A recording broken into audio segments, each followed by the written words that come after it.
Queridos, graça e paz, que Deus possa abençoá-los ricamente em nome do Senhor Jesus, pastor Anderson Malta, Ministério Trono de Glória, e gostaria de convidá-lo a participar um pouquinho dessa ministração para podermos compartilhar a palavra do Senhor.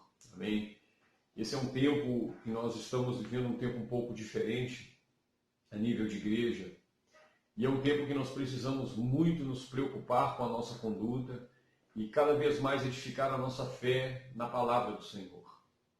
E quando nós falamos em edificação, queridos, nós começamos a pensar sobre caminhada, como nós estamos caminhando na presença do Senhor, que tipo de caminho nós estamos trilhando, como está a nossa conduta na presença de Deus. Eu tenho dito que esse tempo ocioso para alguns, que foge um pouco da correria do cotidiano, pode ser uma oportunidade muito grande de nós reavaliarmos a nossa vida no cristianismo, reavaliar a nossa conduta como servos de Deus, reavaliarmos a nossa expectativa de céu, reavaliarmos um pouco a nossa conduta como igreja de Cristo na terra, uma igreja que vê, uma igreja que fala, uma igreja que vai, que volta e que carrega sobre si o nome de Cristo. Um tempo também que nós podemos usar para aperfeiçoar e estreitar os nossos laços de relacionamento com o Pai.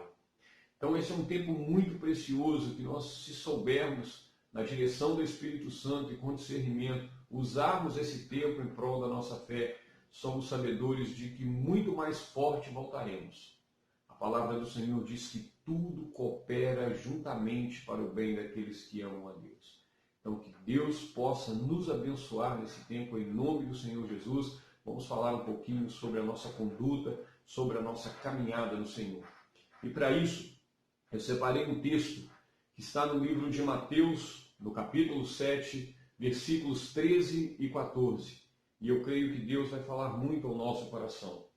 O texto diz assim: Entrai pela porta estreita, largue a porta, espaçoso o caminho que conduz para a perdição. E são muitos os que entram por ela, porque estreita é a porta e apertado o caminho que conduz para a vida, e são poucos os que acertam nela. Amém, queridos?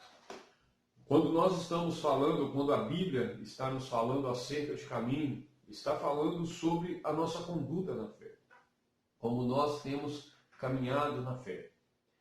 Com tanta informação e desinformação desse tempo ocioso que a igreja está vivendo, sendo privada de congregar, sendo privada de exercer a sua fé no nível que eu uso o termo natural, como a nossa ordem natural de cultuar o Senhor, de estar no templo, de estar em congregação com os irmãos, de estar diante de líderes, pastores.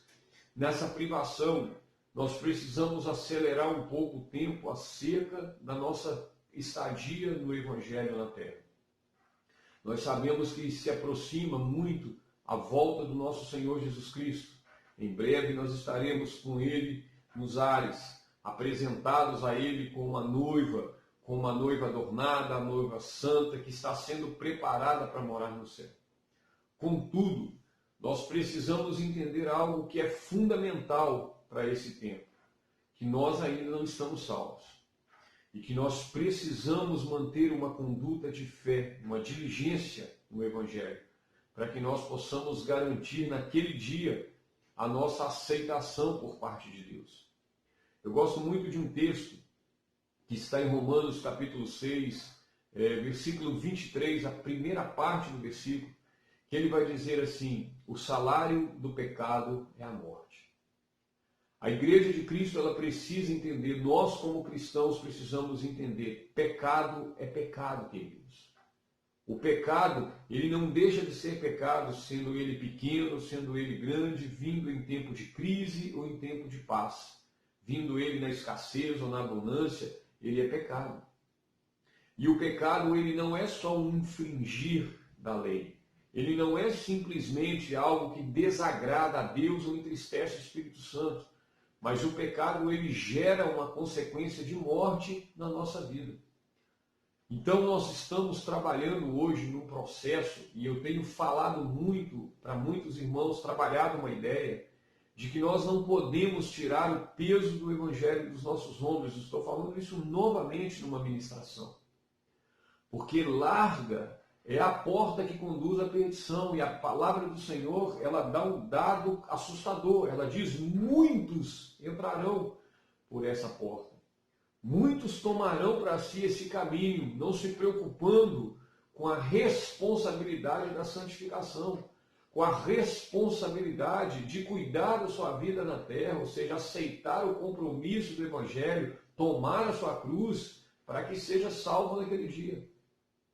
E nós precisamos fazer uma análise de como nós estamos vivendo no Evangelho, como igreja, sabedores de que nós somos a igreja que vê, a igreja que fala, a igreja que vai, que volta, que carrega o nome de Cristo sobre as suas costas, sobre os seus ombros. A igreja verdadeira, que somos nós. Como nós estamos caminhando na presença de Deus, será que nós estamos preocupados em verdadeiramente cumprir aquilo que está escrito em Efésios, no capítulo 5, versículo 1, quando a palavra do Senhor diz: sede, pois, imitadores de Deus como filhos amados? Será que nós estamos preocupados em saciar essa vontade espiritual de Deus de ver a sua igreja santificada na terra, de termos uma conduta moral santificada? Será que os nossos frutos estão santificados, como o texto em Romanos 6, no versículo 22? Será que nós somos verdadeiramente santos como Ele é santo, assim como está lá em 1 Pedro, capítulo 1, versículo 16? Será que nós estamos conduzindo a nossa vida exemplarmente diante de Deus? Porque existe algo fundamental para a vida do cristão, que é a santidade, cuja sem ela, sem a santidade, é impossível ver Deus. Então esse é um tempo de nós analisarmos a nossa vida e nos preocuparmos muito como nós estamos caminhando. Existe uma coisa ou uma ferramenta muito útil para a vida do cristão. Antes de qualquer coisa, antes de ver, antes de falar, antes de participar, antes de estar, perguntar para si: se eu fosse Jesus, ou se Jesus estivesse em meu lugar, será que ele faria isso? Será que ele teria essa conduta? Será que ele participaria dessa conversa? Será que ele colocaria os seus olhos sobre essas coisas? Será que ele se agradaria disso? Será que ele participaria deste momento? Isso é uma preocupação que nós temos que ter. Paulo vai falar aos Coríntios: sede, pois, imitadores de mim, como sou de Cristo. Nós precisamos entender que nós somos chamados para ser a imagem e semelhança do Pai, daquele que nos chamou, daquele que nos amou, daquele que deu o seu Filho para que tivéssemos vida. Nós somos chamados à redenção, queridos. Nós fomos tirados do pecado. Nós fomos santificados por Deus e nós não podemos tornar a um jugo novamente de pecado. Então é importante nesse tempo nós observarmos a nossa vida e entendermos: será que nós estamos saindo ou caminhando por um caminho largo, um caminho onde tudo pode, onde qualquer coisa é válida? Esses dias eu ministrando, eu disse aqui, uma pessoa falar comigo que não existe mais o pecado, que Deus não considera mais o pecado, que essa coisa do pecado, isso aí já é passado, que isso foi para uma lei, que não existe isso, querido. Pecado é pecado. Pecado continua sendo pecado. E o pecado gera morte, porque a palavra do Senhor diz isso: o salário do pecado é a morte. E nós precisamos tomar consciência dessas coisas e ser sabedores de que há uma promessa além de todas essas coisas, além dessa vida, uma promessa grandiosa de Deus, porque a palavra do Senhor também vai dizer que o dom gratuito de Deus é a vida eterna que está em Cristo Jesus, o nosso Senhor. Então nós temos uma herança, nós somos chamados para ser salvos, e esse é um tempo muito oportuno para nós fazermos uma avaliação da nossa existência, da nossa vida com Deus, um tempo de aprimorar o Evangelho em nossas vidas, sendo nós a igreja do Senhor. Não é a placa, não é o templo, não é o local onde nós nos reunimos para congregarmos, não é isso.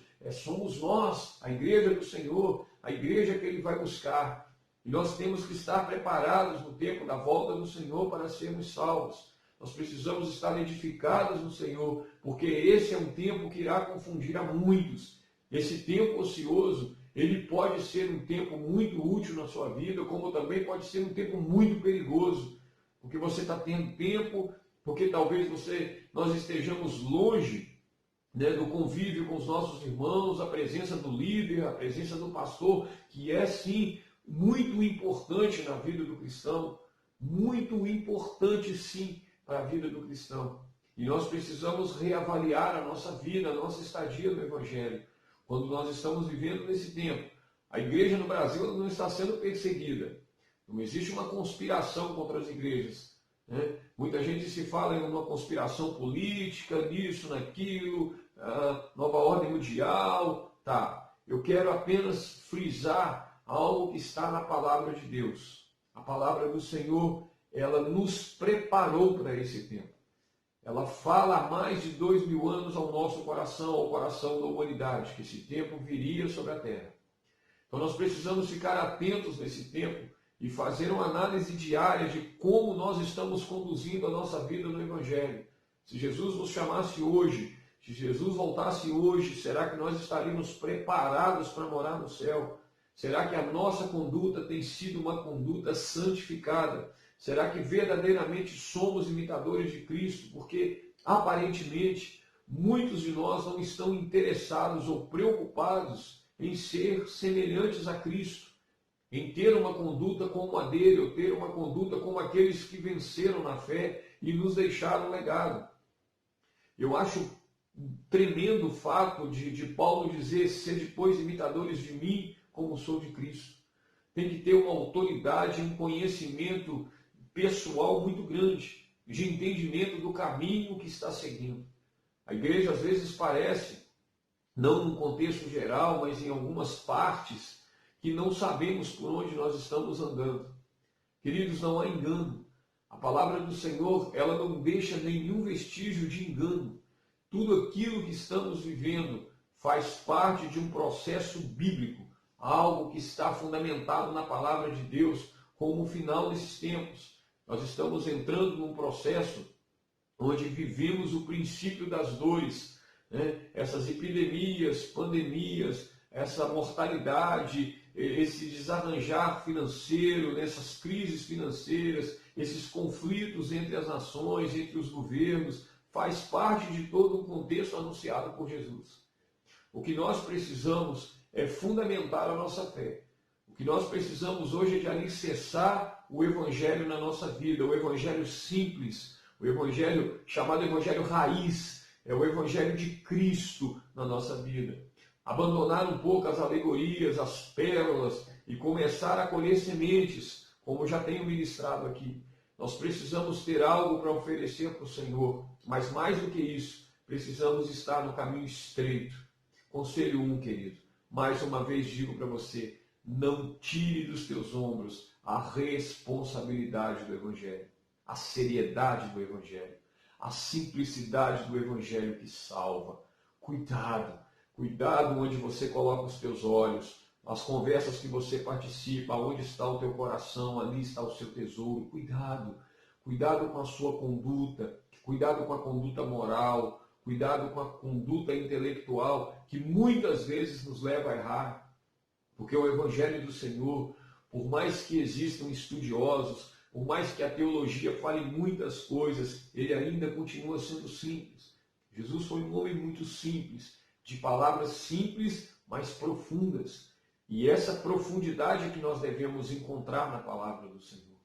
A conduta do Evangelho, ela precisa ser respaldada na palavra de Deus. Tudo que foge da palavra de Deus, tudo que está fora do contexto da palavra do Senhor, não serve para a conduta da nossa existência no Evangelho de Cristo. Não serve para nos salvar. E nós precisamos entender isso. O grande fato é que existe uma grande promessa sobre as nossas vidas e vamos viver sim grandes coisas com Deus. Eu tenho convicções no meu coração de que Deus ainda vai se manifestar sobre a terra, se manifestar sobre o homem e sobre a sua igreja. E precisamos estar preparados para esse tempo.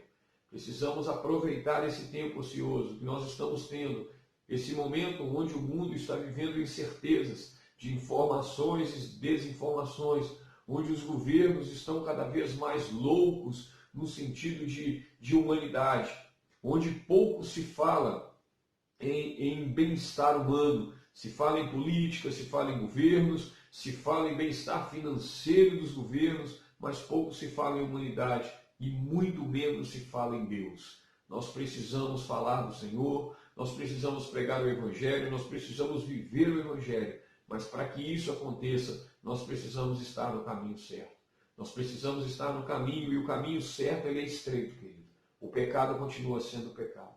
Essa coisa de que tudo pode, essa coisa do que isso não tem problema, esse evangelho do achismo, ele nos levará a uma perdição eterna. E o Senhor nos chama para sermos salvos. O Senhor nos chama para termos vida e tê-la com abundância no Senhor. Aproveitarmos esse tempo para vivermos uma intensidade de vida com Deus. Esse é o propósito de Deus para a nossa vida.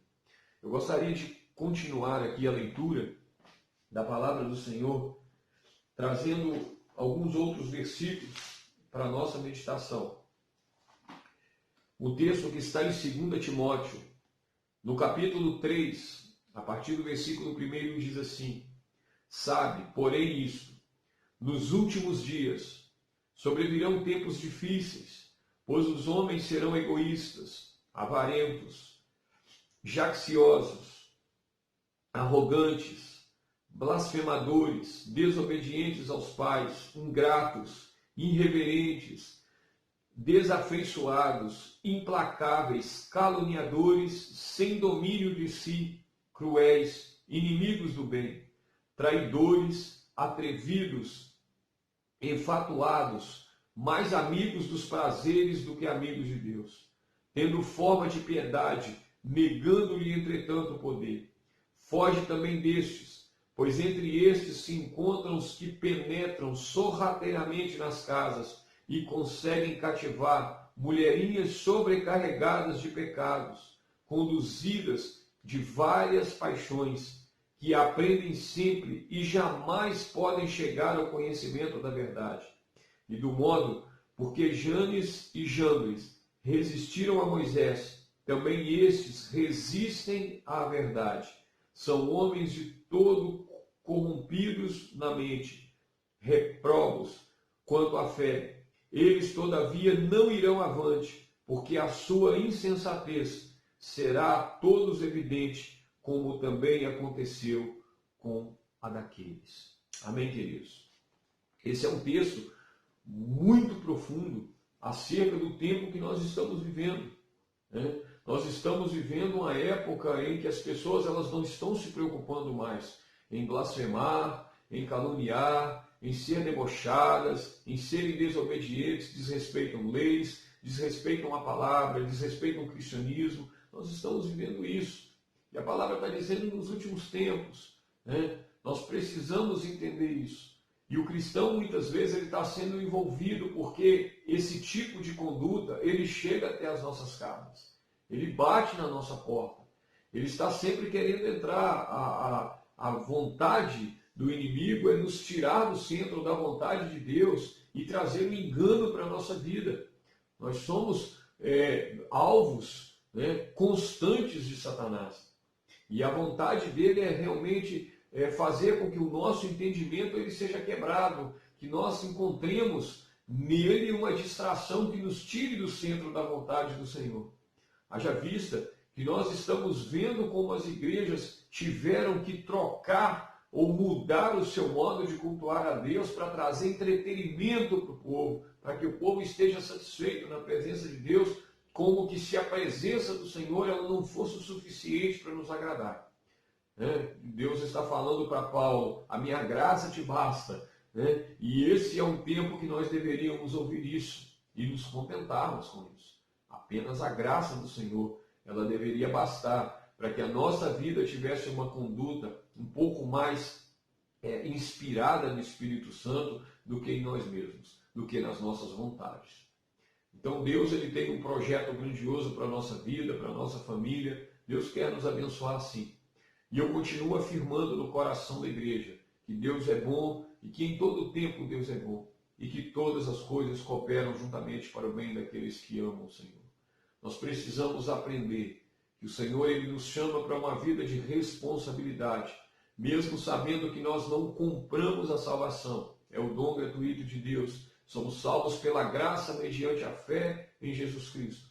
Mas essa fé em Jesus Cristo, ela deve nos levar a uma responsabilidade de conduta. Nós precisamos estar preparados para o dia do arrebatamento. Nós precisamos estar preparados para respaldar aquilo que nós somos diante dos homens. Nós somos cristãos, queridos. Nós somos crentes. Nós somos o povo de Deus. Nós somos aqueles que foram chamados para servir o Senhor. Precisamos, então, de igual modo, andar de forma digna desse Evangelho do Senhor. Desse Evangelho que nós somos chamados para viver. Por isso, nessa ministração, eu gostaria de te convidar a refletir um pouco sobre como está a sua conduta. Se ela é uma conduta que tem trago satisfação ao coração de Deus, querido, se esforce um pouco mais para que isso seja uma constante na sua vida. Se você tem falhado, se você identificar algum ponto de declínio na sua vida espiritual, na sua caminhada, na sua servidão a Deus, se volte para o Senhor nessa noite, nesse dia, nesse momento que você está ouvindo essa ministração. Se volte para Deus, peça perdão, se arrependa, ore ao Senhor, volte para o Senhor e comece a viver uma nova vida, uma nova expectativa de vida com Deus, porque o Senhor é bom e a sua misericórdia é infinita e dura para sempre. O Senhor continua amando a sua igreja, o Senhor não abandonou os seus. Ele continua de olhos bem abertos sobre a igreja dele, sobre a noiva dele que está na terra. Nós somos chamados, e não só chamados, mas somos guardados pelo Senhor. Em tudo, o Senhor irá nos abençoar no tempo oportuno. Por isso, eu peço ao Senhor que Ele venha falar ao teu coração, que Ele possa ministrar através do Espírito Santo no seu coração essa palavra. Que você possa discernir o caminho que você está trilhando no Evangelho, querido. Como está a sua conduta hoje, como você tem se colocado diante de Deus. Isso é muito importante para esse tempo, porque Jesus está voltando. E Jesus está voltando para buscar a sua igreja, buscar a noiva que está adornada, preparada para ser levada com Ele. E você tem que estar preparado.